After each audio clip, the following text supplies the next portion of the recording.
تلاقيها هوبا طلعانك بايه بتتكلم صيني فوكب. انت عارفه كل ده بسكسلي فرحيني معاكي. طبيعه الطفل كده.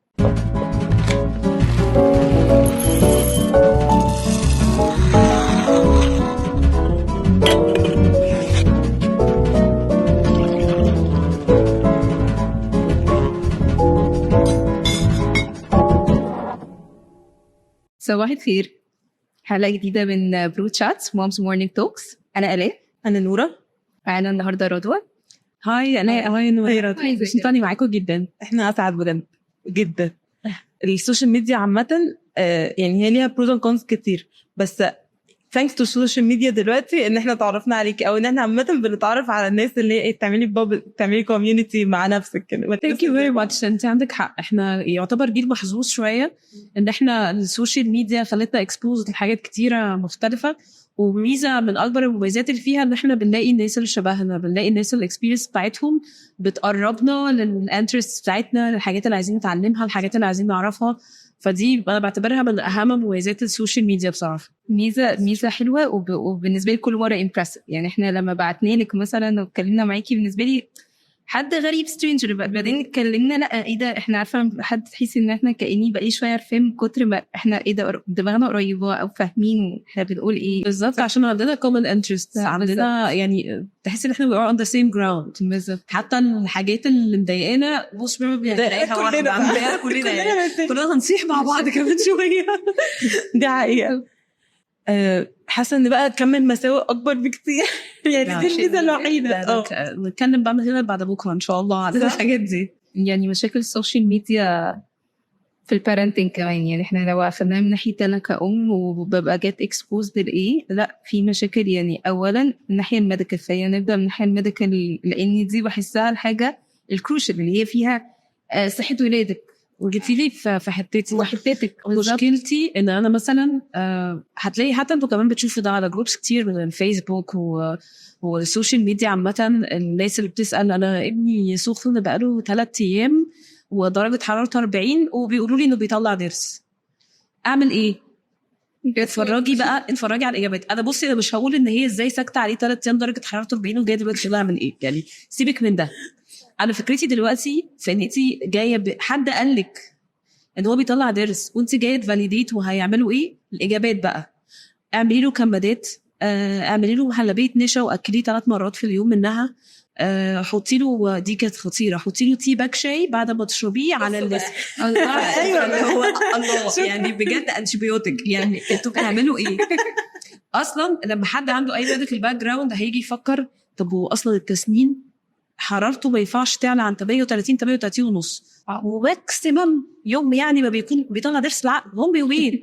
فانا ساكته عليه 3 ايام وملمس في ال40. حبيبي ابني الواد سايح يعني خلاص.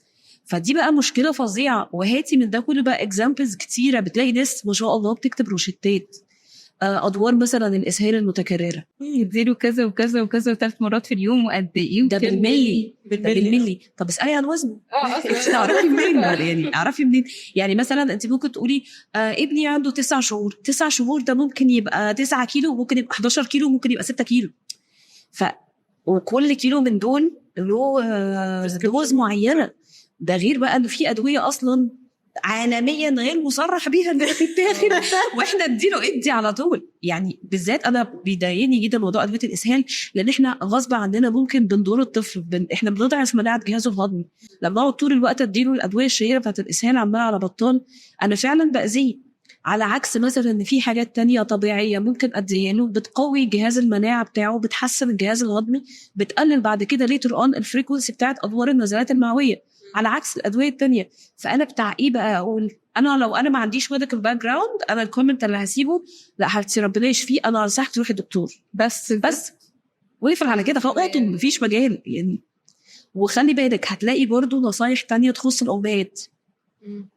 لو واحده مثلا بتتكلم على الكونترسبتيفز او وسائل منع الحمل وهي مثلا بترضع، اديله ده رغيل حلو بقى. يعني احنا كمان حبايبي الستات احنا بنحب الواجب مع بعض قوي. وانا اخدت وبنت خالتي اخدت وجاره اختي خدت ومش عارف مين، ودي حملت على ايه ودي حصل لها ايه. فانت اللي هو اوبا والله العظيم انا واحده صاحبتي كلمتني من سكرين شوت لجروب وهي بتقول لي انها خدت الدواء ده اعمل ايه.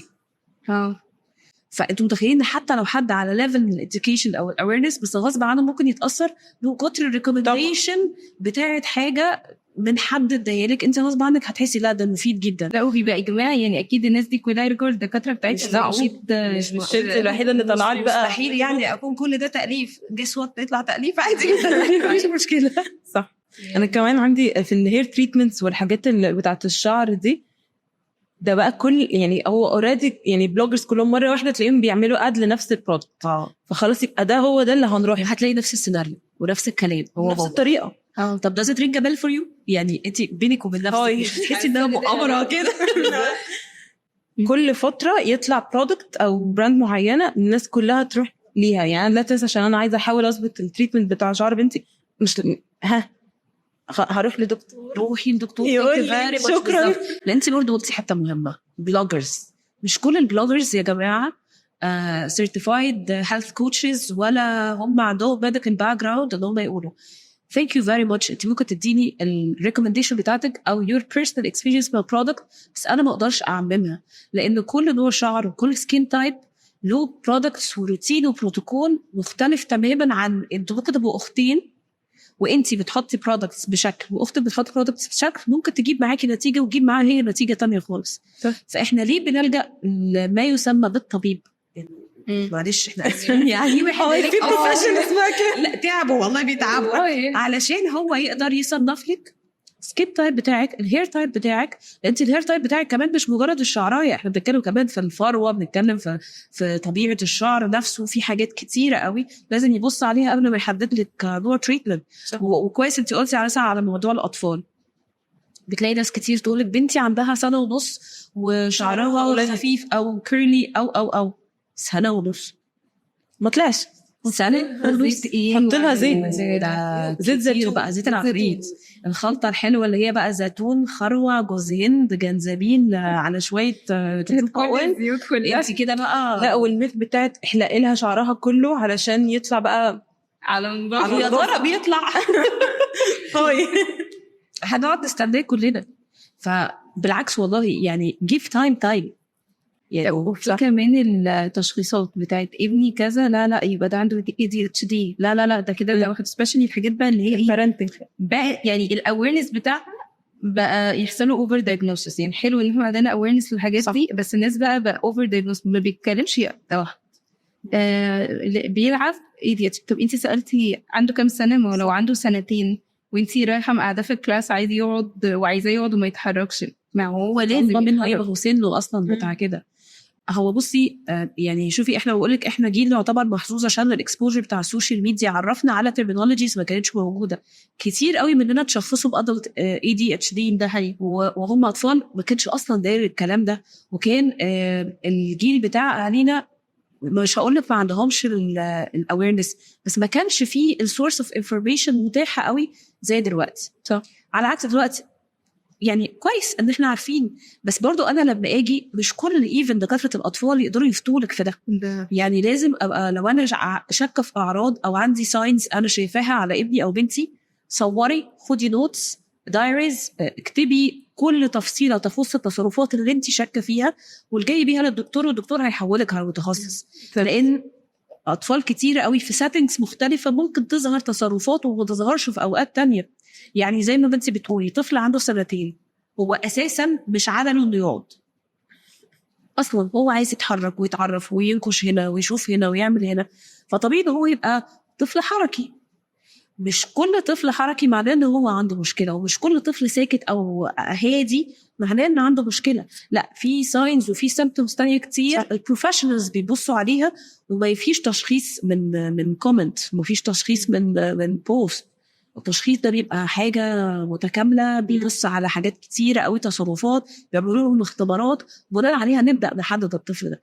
جميل قوي ان انت يبقى عندك من الاويرنس والتركيز ان تلاحظي علامات اي حاجة غريبة على طفلك دي حاجة كويس بس دونت overwhelm، يعني ما تكبريهاش وما تهوليهاش، ولو شاكه روحي متخصص، لكن بلاش اللجوء لان هو ايه بيسموه الطب البديلي يعني في الحاجات دي مش متخصص كمان، لان احنا برضو ساعات بنبقى فاهمين ان المتخصص ده دكتور الاطفال، لا هو كل حاجه ليها تخصصها. صح.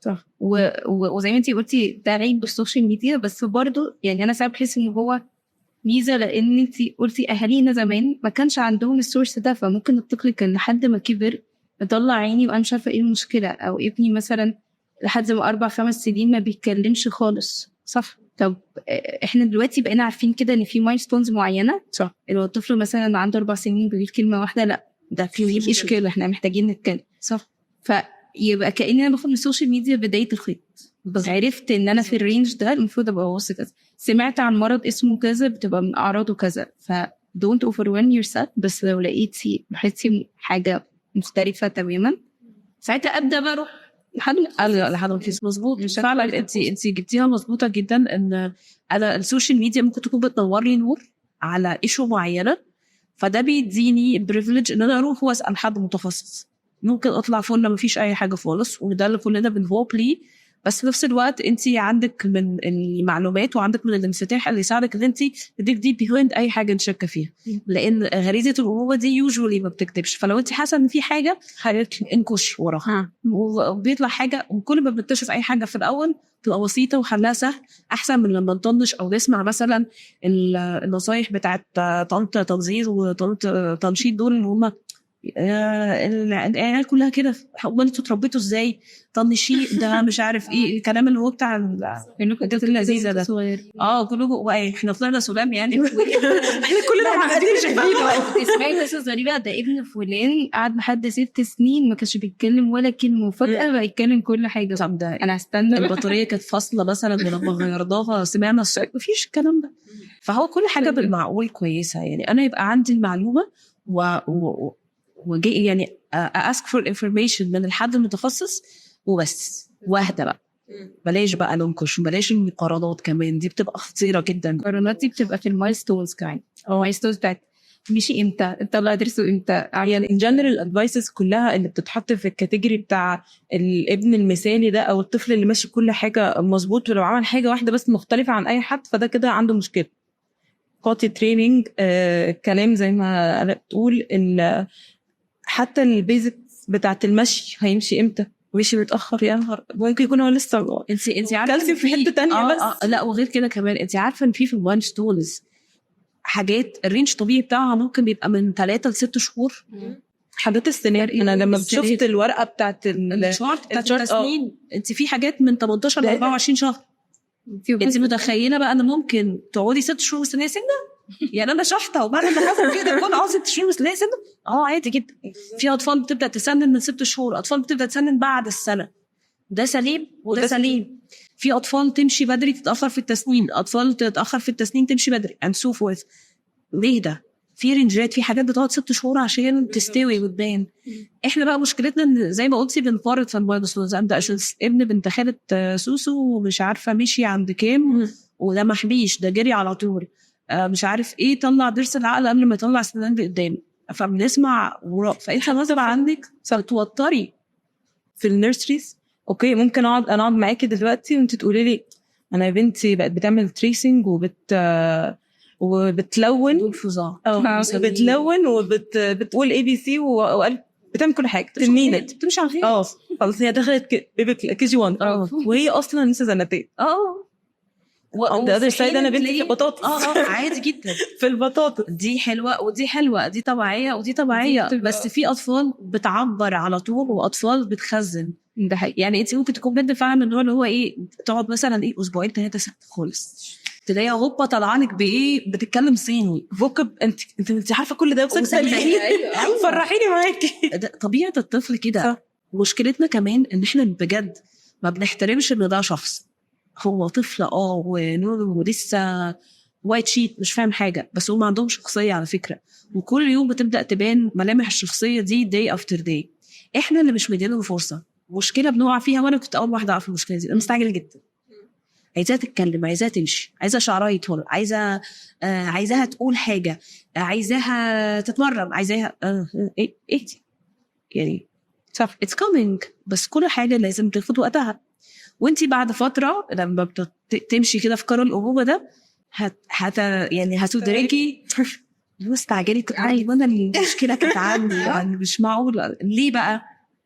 يعني مثلا ممكن تكوني بتشوفي ولاد اخواتك ولاد قرايبك شايفاهم مثلا هم عندهم سنتين، طب انا عايزاهم بقى يعملوا كده، فهو اوت اوف يعني عايز بس هو لسه مش قوي دوره ما جاش. ايوه دوره ما جاش. بتشوفي يعني يمكن انا بنتي عشان الكبيره 7 سنين فريفلكت بقى يعني دلوقتي مثلا شخصيتها بدأت تبان، فبقيت اللي هو عشان كده وهي صغيره ما كانتش بتحب ده، عشان هي ده هي مراحل التطور. هي مثلا تحب تتكلم حد متكلم، حد لا انتروفيرت شويه، فده بيبدأ يبان. فانت تبدأي تقولي ايه ده انا كنت مثلا ببقى قاسي عليها شويه انه لا اعملي ده، هي she was not ready لان دي مش شخصيتها. صح.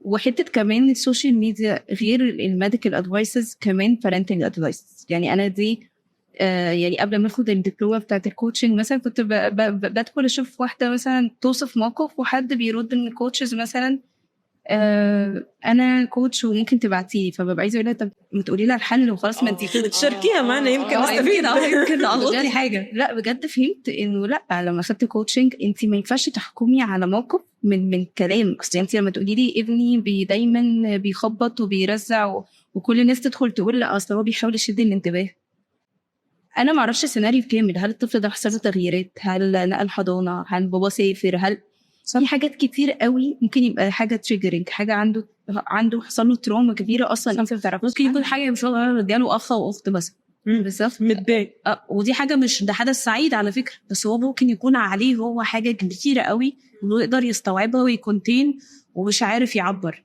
مشكله بالذات في السن الصغير في التودلرز ان هو ما عندوش من حصيله الفوكاب اللي تساعده ان هو يكسبرس his feelings exactly. عشان كده بيخشوا في تانترمز كتيره ويدبدبوا في الارض ويخبطوا وشهم في الحيط. هو عايز يعبر بس انا مش عارف اقولها لك ازاي. افهميني. فدي طريقتهم في التعبير. زي ما انت قلتي عارفه ده مش في البيرنتنج بس، انت لو سالتي اي حد مثلا فاتح بيزنس انا عندي مشكله والبيزنس بتاعي بيقع، تقدري تقولي له مثلا لا انت حلك اصرف اعلانات غير موظفين؟ ما ينفعش. هي زي الهليكوبتر فيو، انت بتبصي من فوق كده عايزه تشوفي بقى ايه الطفل اهو في السنتر، ايه كل الحاجات اللي حواليه وايه الحاجات اللي اتغيرت عليه او ما اتغيرتش عليه. ما يمكن زهقان، يمكن ما بيعملش اكتيفيتيز مناسبه لسنه فمش عارف يفرغ الطاقه دي فحاسس انه متضايق او ملان. فانت صح ما ينفعش قصه بقى اصل هو مش زي الدي ام هاو ماتش دي ام والكلام لا دي الحاجه الوحيده اللي اقبل فيها كلمه دي ام يعني فلازم ابقى عارفه الكيس كلها او ممكن اخد parenting tools parenting advices ابقى فاهمه يعني اعمل ايه مع ولادي. زي ما احنا في حاجات عمرنا ما كنا هنعرفها من غير السوشيال ميديا. صح. احنا كأمهات حياتنا هكتك وفي تفاصيل كتير وكراودد، انا مش هعرف اقعد اقرا كل البارنتنج بوكس. ففكره ان انا ينفع لي ريلز دي حاجه لذيذه بتزودي معلومات. عرفنا عن بوزيتيف بارنتنج من السوشيال ميديا. صح. عرفنا ان احنا ما ينفعش نعاقب ولازم نعمل consequences من السوشيال ميديا. صح. بس ادفايس كونسلتيشن اونلاين من بوست لا مستحيل. صعب. صح عندك مستحيل. صح. هي حتى على الاقل تديك كيوردز انت لو عايزه تقري او تسيرش بتسهل عليكي بدل ما يبقى عندك مشكله برود كده. فهو لا لخصت عليكي الموضوع يعني انت مثلا تشوفي مثلا الفرق ما بين العقاب والعواقب هتسيرش بالتاج لاين ده هيسهل عليكي حاجات كتير قوي. تبقى انت فاهمه انت بتدوري على ايه، تبقى انت فاهمه انت محتاجه ايه. ودي حاجه برضو من مميزات السوشيال ميديا. صح. البرفورمانس في بلوك كده ستاندرد الناس كلها حطوكي اللي هو ايه انت لازم تاكسل في الحاجات سات اوف حاجات اما انت تعمليها في اكسل شيت فعلا تبداي تحطي وتشوفي انت هتجيبي كام من 10 في كل حاجه. otherwise انت الام الفاشله ام كفايه انت الباد مام هتروحي بقى عند فراد انت عارفه ده كان سبب ان انا ليه سميت البلوج بتاعي باد مامز. انا اول ما خلفت بنتي طبعا كل الناس ما بتبخلش عليكي بالنصايح ان ليها لازمه واللي ما هي اللي ملهاش لازمه. فبتبداي تحسي ان انت you're always not enough, you're always bad mom في روايه حبوب. فاجي اتكلم مع صحابي برضو هم واجهوا الحاجات دي وبرضو شايفين ان هم bad moms they're not enough. قلت لهم طب ايه رايكم يا جماعه بقى لما باد مام من هنا على باد مام من هنا ونجمع يجتمعوا الجوسبس كده. بتاعتنا كلنا وخلاص، ما احنا وحشين بقى، يلا الناس. انا وحشه، انا خلاص انا وحشه. فلقيت ان احنا كتير قوي وحشين يعني ومش عاجبين خالص، رغم ان احنا we're trying our best. يعني انا شايفه جيل الامهات بتاعنا ده هو بيعلم نفسه how to be a mom، لان انا مقتنعه ان الامومه شعور الامومه غريزه built in حلوه في الستات، وخصوصا لما بتبقي يعني وانتي قبل الامومه حاجه وبعد الامومه حاجه تانية، بس انتي ما عندكيش التولز اللي تديكي النو هاو بتاع الشغلانه دي. يعني حب ومشاعر موجوده كده كده، بس انا عايزه اترجم ده لحاجه افكتيف بشكل صحي ليا وليهم. ده الميزه دلوقتي، ان احنا عندنا حاجات كتير تساعدنا ان احنا نبقى ده، وعندنا eagerness اننا نتعلم اكتر how to be a mom بجد، ازاي ابقى ابوهم وصاحبتهم واقدر اكون them وكل ده. صح. الستاندردز اللي هم حاطينها اوكي بيخلوكي دايما فور اكزامبل التمارين مثلا، انت لو مش بتمرني تنس وسكواش وسويمنج وبادل انا اول مره اعرف ان البادل ليه تمرين ده. انا عملت الهبله انتوا بتعملوا ايه؟ انا اخبط كده في بعض وعملتوا لي تمرين ده حاجه كده ما بين مجانين السكواش والتنس. لو ما عملتش هي شرمين اللي هي بالظبط يعني عارفه انا لو ما عملتش الاربع تمارين دول هبقى وحشه، هبقى او انا يعني اياكي المامي اللي بتعمل سويمنج بس ستيريوتايب ما بين جروب اند مامز مش بتعمل كل حاجه. لا يعني سافرت بس ونفش. حتى لو سافرتي فين معلش؟ لا هو اي ساحل. لا انتوا فين في الساحل؟ شربتي بوبا؟ انتوا فين في الساحل؟ ما شربتش بوبا. في سؤال اللي هو انتوا فين في الساحل؟ هو مش بنبدا نسال انتوا عندكم بيت؟ لا ده كده انتوا فين في الساحل؟ اه ده اكيد المفتاح في جيبي. بس وعارفه لو لقيتك في الويك اند في القاهره انا بجد مش هخلي عيالي يلعبوا مع عيالك تاني. لا يعني ولو الطفل مش ماشي بعلامات المايو كده في كل حته يبقى هو ما صيفش enough، يبقى برضه مش up to the standards. احنا بقينا نهتم احنا في الكيلو كام، بنتحرك في القريه على رجلينا ولا بالجولف كار، بنشرب بوبا تي ولا لا، والمايو براند ايه. وسافرتوا ديزني فين؟ يعني مش سافرتوا ديزني ولا ديزني اي ديزني فيهم؟ هعيط لسه ما ركبتش الطياره يعني ولا قطر اساسا يعني هو عارفه هي العربيه الحمد لله حطيت الكار سيت وبقت تركب بس. فليه احنا المشكله ان احنا بقينا نتكلم دلوقتي كونسبت الكوانتيتي مش الكواليتي. عمركم سمعت حاجه اسمها كوانتيتي تايم؟ لا احنا بنتكلم طول الوقت بالكواليتي تايم. كواليتي تايم في كل العلاقات، علاقتك مع اهلك، علاقتك مع اولادك، علاقتك مع اصحابك. ما بقولش اقعد كام ساعه، انا هقعد الساعه دي هقول فيها ايه، هعمل فيها ايه، هكون تنزل فيها ازاي. احنا تحولنا للعكس تماما، تحولنا ان احنا كل حاجه من كام بكام وازاي براند ايه. فبقيت الحاجه بتفقد وضعتها لان انت بقيتي تنهجي طول الوقت عشان تقدري تريتش اوت للستاندردز دي. هل انت لو توصلي لها تبقي مبسوطه؟ لا طب مش عارفه استمتع بيه. السوشيال ميديا تلاقي ان جاس وات انت لسه برضه وصلتيش. انا بعيد مهما حاولتي تجري بعيد ده كده هو في الاخر انت محتاجه تبقي عارفه انه انا باخد ايه من السوشيال ميديا زي ما قلنا في الاول. يعني انا باخد بدايه الخيط سواء لو في الادفايسز او في بيرنتك وكده، وانا بريسيرش عليه وبروح للناس المتخصصه بيه. انا حاجه تانية حاساها انه اصلا الحاجه دي هتميت ماي فاليوز ولا لا. يعني لان ممكن تبقى حاجه جايه من ادفايس من حد كوتش، حد شاطر، حد فاهم، بس انا ليا فيجن معينه اربي ولادي ازاي، ليا فيجن معينه ايه المهم وايه البرايورتيز بتاعتي، اكاديميكس، طب لايف ستايل، طب جزء الريليجيوس مثلا. انا هل ده هيفت ان عندي لقيت نصيحه ده هيفت ان في الكتالوج بتاعي في الكرايتيريا بتاعتي ولا صح؟ من وجهة نظري أنا شايفة إن إحنا دلوقتي لما بنيجي بنفكر في التربية مش هقول بنربي، إحنا بنفكر وبعدين نشوف بقى هنعرف ولا لا. أنت كأنك بتعملي رود ماب كده، يعني أنت عندك ديستنيشن عايزة تروحي لها فبتشوفي هتروحي لها من أي طريق. إحنا كلنا عايزين نربي أطفال أسوياء سعداء راضيين بشكل healthy all the ways. أنت بقى عايزة توصلي ده إزاي؟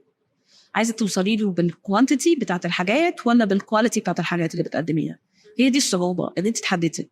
على فكرة لو انت هتقرري ان انت تبقي ماشية بالكوانتيتي it's your rule تمام، مفيش مشكلة خالص، بس مالكيش دعوة بالفكر بالكواليتي.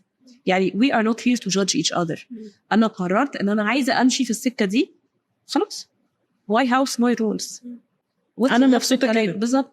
لكن لا احنا هنجادج اللي بيسافر حتت معينه او ما بيسافرش، لا هنجادج مثلا ما باك تو سكول سيزون بقى تكلمي على الشنطه واللانش بوكس واللانش باج واللانش لا لا لا لا والنوع الباطل نفسه كتير قوي. ولازم الباطل تبقى مش عارفه براندز ايه، والشنطه نجيبها بكام، صح، ونغيرها كل سنه ليه؟ طب ما انا ممكن بقى اميك يوز من الحاجات دي ان انا اعلمهم فيها كواليتيز، ان احنا نحافظ على حاجاتنا، اعلمهم جراتيتيود، ان انا ابقى ممتن جدا ان انا اوريدي عندي الحاجات دي، وانه شنطه انا السكسس ستوري اللي انا حافظت عليها من سنه لسنه وافضل يوز ات اجان. دي حاجه مش عيب خالص. لكن غصب عننا لما بنطلع اطفال لازم كل سنه حبيبي اجيب لك ولازم تجيب وما ينفعش تروح، ده غصب عنه هيبقى بربي جورجمنتال صغنون حلو كده يكبر معايا يروح لاطفال في المدرسه لو لقينا شنطه جديده كير مرمر بقى ونهزر بقى.